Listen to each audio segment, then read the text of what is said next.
Oke, baiklah. Assalamualaikum warahmatullahi wabarakatuh. Ya, kembali kita akan coba lanjutkan untuk proses laporan keuangan dari UD Lancar Jaya ya, di mana pada pertemuan sebelumnya kita sudah sampai pada tahapan penyusunan laporan yaitu neraca lajur. Nah, untuk mempersingkat waktu pada pertemuan kali ini saya akan bahas bagaimana cara menyusun laporan laba rugi dan yang kedua bagaimana cara menyusun laporan perubahan ekuitas atau laporan perubahan modal. Oke, mungkin langsung saja untuk mempersingkat waktu. Nah, untuk menyusun laporan laba rugi ini cukup simpel ya, di mana untuk menyusun laporan laba rugi, data yang akan kita gunakan adalah data yang ada di neraca lajur ini. Khususnya adalah kolom laba rugi ini. Nah, karena kita akan menyusun laporan laba rugi, maka data inilah atau data-data saldo keuangan yang ada di kolom neraca lajur lah ini yang akan kita gunakan sebagai bahan untuk menyusun laporan laba rugi ini. Baik, untuk menyusun laporan laba rugi yang pertama adalah kita akan coba cari dulu untuk pendapatan operasional atau revenue sini. Nah, sekarang kita lihat untuk pendapatan operasional itu apa saja. Kita lihat di worksheet ini atau neraca lajur ini yaitu khusus data yang ada di kolom rugi laba ini. Kita lihat bahwa untuk pendapatan operasional itu adalah data saldo akun-akun kode 4 ini. Oke, kode 4 ini. Sehingga berarti saldo yang akan kita ambil untuk menyusun laporan laba rugi khususnya pendapatan operasional itu adalah saldo yang ini berarti. Nah, yang ini. Oke, ini akan kita ambil. Di sini untuk kode 4 atau pendapatan atau akun-akun pendapatan operasional di sini ada tiga akun yaitu ada sales, sales retur dan sales diskon. Maka nama akun ini akan kita masukkan ke sini sebagai nama-nama akun yang masuk dalam kategori pendapatan operasional atau akun-akun pendapatan operasional. Lalu kemudian kita masukkan di kolom pertama ini untuk nilai saldonya kita lihat bahwa untuk pendapatan operasional atau akun pendapatan itu saldonya normalnya ada di sisi kredit. Di sini kita lihat untuk salesnya atau untuk akun sales ini ada di kredit, berarti karena saldo normal pendapatan ada di kredit, maka kita masukkan di sini saldonya normal seperti ini. Lah kemudian untuk sales retur dan sales diskon ini ada di debit. Artinya karena di debit ya saldo normal ada di kredit, maka ini dianggap sebagai saldo kontra.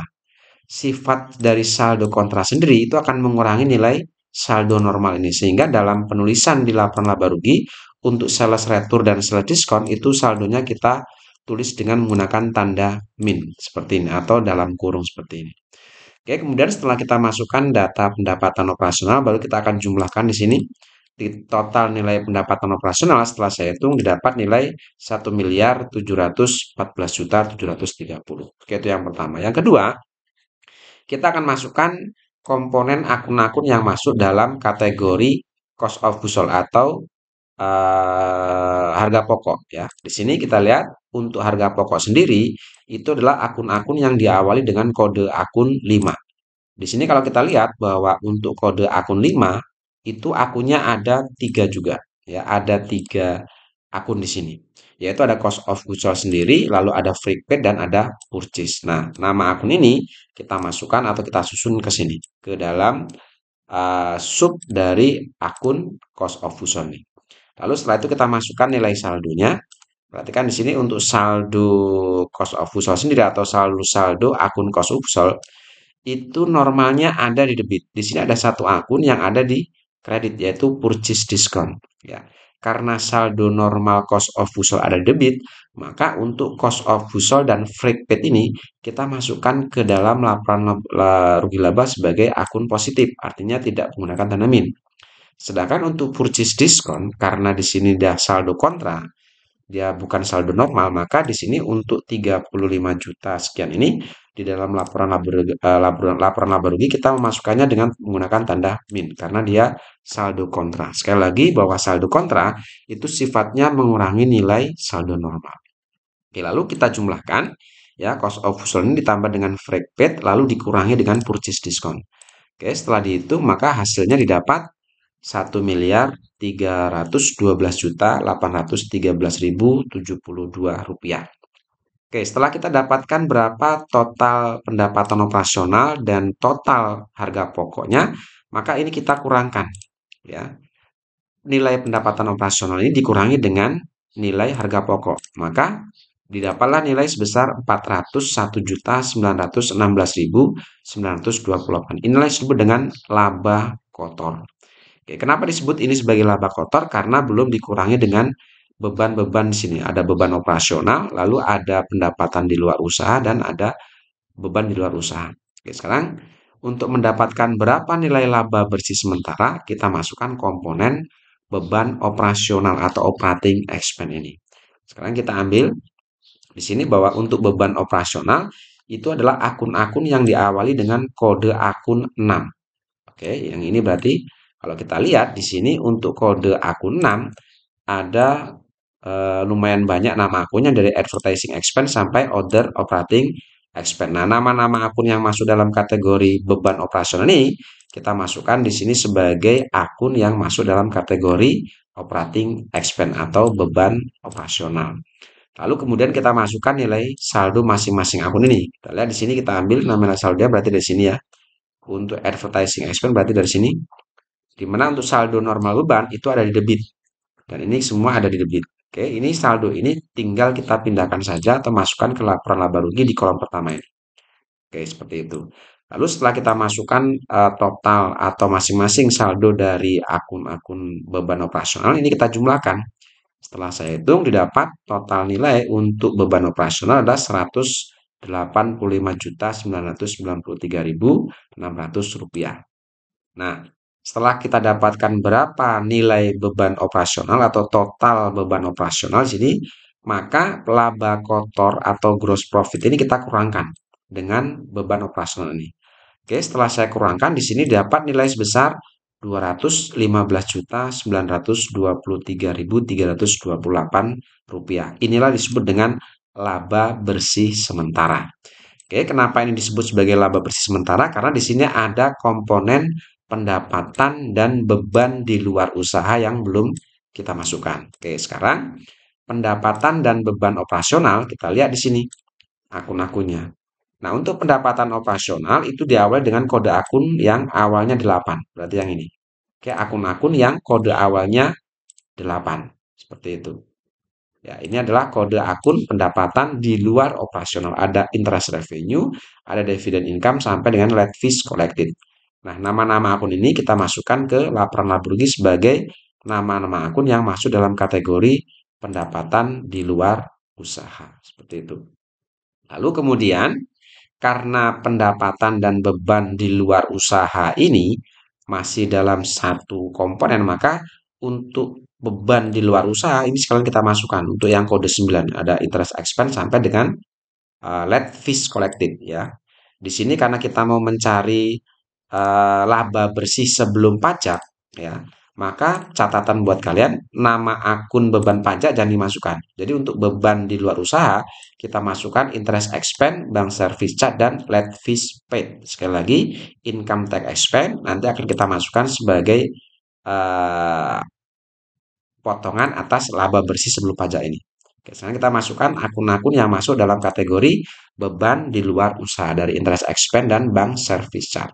Oke, lalu kemudian kita masukkan nilai saldo pendapatan dan beban di luar usaha ini.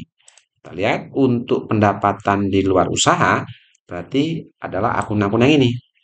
Nah, ini adalah akun-akun pendapatan di luar operasional mulai dari 35 juta sampai dengan 3.050.000. Nah, saldo pendapatan tadi ada di sisi sebelah kredit ya di sini. Nah, di sini untuk pendapatan di luar usaha semua ada di kredit. Berarti ini adalah saldo normal. Maka di sini kita masukkan normal di sini.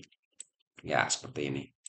Oke, setelah kita masukkan saldo-saldo pendapatan di luar usaha, maka langkah selanjutnya karena ini masih dalam satu rangkaian, maka beban di luar usaha kita pun akan masukkan nilai saldonya. Di sini untuk beban di luar usaha ada interest expense sampai late fee paid, berarti yang ini. Oke, untuk yang 428 juta karena dia masuk dalam beban pajak, maka jangan kita masukkan dulu karena kita mau mencari laba bersih sebelum pajak ini.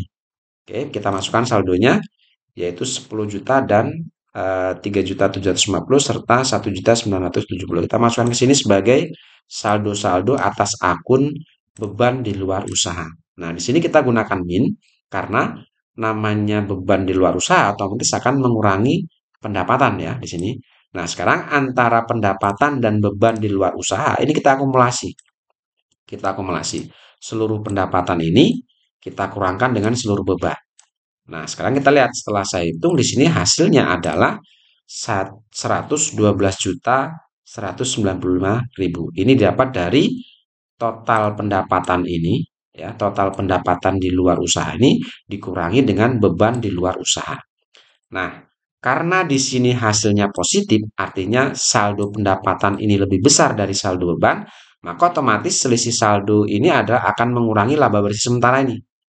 Tetapi apabila di sini nilainya selisih antara pendapatan dan beban di luar usaha itu lebih besar dari nilai bebannya, maka di sini hasilnya minus. Dan apabila hasilnya negatif atau minus, maka akan mengurangi laba bersih sementara.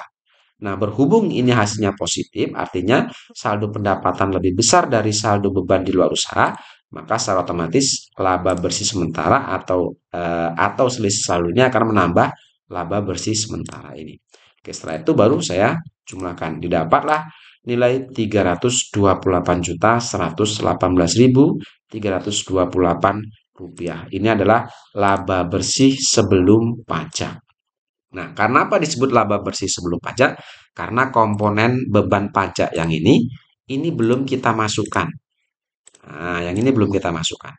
Nah, sekarang untuk mendapatkan laba bersih setelah pajak, maka beban pajak kita masukkan ke sini.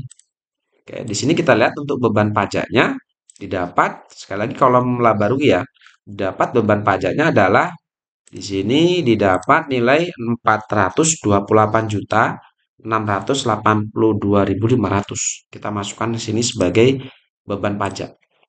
Ya, sini. Oke. Otomatis beban pajak ini akan mengurangi laba bersih sementara. Kalau kita lihat di sini antara laba bersih sementara dengan beban pajak ternyata lebih besar beban pajak di sini. Maka otomatis karena lebih besar beban pajak, hasilnya minus. Karena minus, maka ini bisa kita simpulkan sebagai rugi atas usaha. Ya, jadi yang namanya usaha tidak selalu laba ya. Ada kalanya rugi. Nah, kebetulan di kasus UD Lancar Jaya untuk laporan laba rugi ini menunjukkan ternyata dalam periode Desember 2017 selama Desember 2017 ternyata usaha Lancar Jaya mengalami kerugian usaha yaitu sebesar 100.564.172 rupiah. Oke, ini cara menyusun laporan laba rugi untuk UD Lancar Jaya. Oke, setelah kita dapatkan berapa kerugian atas usaha UD Lancar Jaya, maka sekaligus akan kita susun laporan perubahan ekuitas atau laporan perubahan modal untuk mengetahui berapa nilai modal akhir untuk periode Desember 2017. Nah, untuk menyusun laporan perubahan modal atau perubahan ekuitas, ini cukup simpel. Yang pertama, kita cukup mencari modal awalnya saja. Di mana modal awal ini kita bisa ambil dari buku besar ya. Dari buku besar di sini kita lihat untuk cakra drawing atau modal awalnya di sini kita lihat saldo modal awal kapital ya. Untuk saldo modal awal cakra kapital yaitu 635.650. Nah, nilai saldo awal ini kita masukkan sebagai modal awal di sini. Kita masukkan. Kemudian setelah itu pengambilan pribadi. Apakah di sini ada pengambilan pribadi? Kita lihat apakah ada buku besar drawing? Ternyata di sini ada buku besar drawing, artinya ada pengambilan pribadi. Nah, di sini pengambilan pribadi oleh pemilik, cakra drawing ya. Pengambilan pribadi oleh pemilik adalah 23.100. Nah, karena di sini total pengambilan pribadinya ya itu adalah 23.100, maka di sini kita masukkan sebagai pengambilan pribadi ya, sebagai pengambilan pribadi. Nah, pengambilan pribadi otomatis akan mengurangi nilai modal. Ya, jadi sekali lagi bahwa jika ada pengambilan pribadi oleh pemilik itu otomatis akan mengurangi modal. Maka kita kurangkan, setelah kita kurangkan dengan pengambilan pribadi, didapat modal awalnya adalah 612.550. Nah, setelah kita dapatkan berapa nilai saldo modalnya, maka kita masukkan komponen laba atau rugi usahanya. Nah, laba atau rugi usaha kita ambil dari laporan laba rugi yang barusan kita susun. Di mana di sini menunjukkan bahwa laporan laba rugi menunjukkan ada kerugian sebesar 100.564.000. Nah, karena di sini mengalami kerugian, maka laba atau rugi usaha di sini pun kita akan masukkan sebagai saldo minus. Nah, karena saldo minus, otomatis akan mengurangi modal ini. Nah, sekarang kita kurangkan 612.550 dikurangi dengan 100 juta sekarang ini. Maka didapat nilai sebesar 511.985.828 rupiah. Inilah modal akhir Tuan Cakra di bulan Desember atau 31 Desember. Ya, jadi untuk menyusun laporan perubahan modal atau ekuitas, yang pertama kalian cari modal awalnya, lalu kemudian apabila ada pengambilan pribadi oleh pemilik, maka kita masukkan saldonya, lalu setelah itu baru kita kurangkan. Ya, modal awal dikurangi dengan pengambilan pribadi atau cakra drawing ini. Nah, setelah kita dapatkan berapa nilai modal sesungguhnya, baru kita masukkan komponen laba atau rugi usaha, di mana saldo laba atau rugi usaha kalian bisa ambil dari laporan laba rugi di sini. Oke, setelah itu baru kita hitung. Jika di sini rugi otomatis mengurangi. Tetapi apabila di sini ada laba usaha, otomatis laba usaha ini akan menambah modal. Seperti itu. Itu untuk mencari berapa nilai modal akhir dari Tuan Cakra. Oke, saya rasa untuk pertemuan kali ini cukup ya, yaitu terkait dengan laporan laba rugi dan laporan perubahan modal. Semoga ini bisa membantu dalam proses pembelajaran. Terima kasih. Assalamualaikum warahmatullahi wabarakatuh.